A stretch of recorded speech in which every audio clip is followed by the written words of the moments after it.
صبح ساعت 8.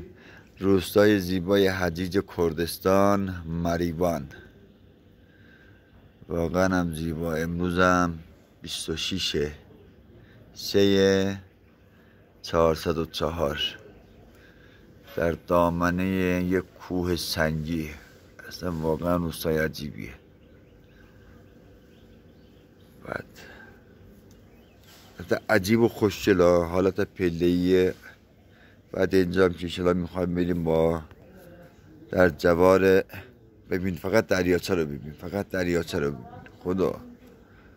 بعد در جوار آقایان با جناق‌های عزیز و گرامی که احتیاج به معرفی نیستن، کل عالم آدم این دو نفر رو میشناسه.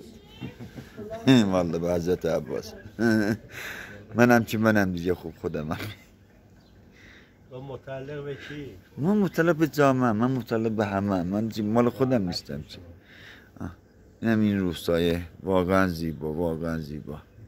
جای دوستان همگی سبز، دشمنانم که جاشون خالی باشه بهتر.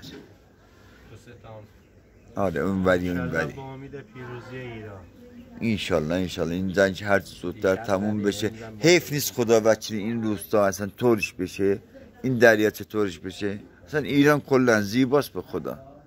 خدا لعنت کنه اون که جنگ دلش میخواد جنگ بشه. با امید انشالله که این جنگ هر زودتر تموم بشه.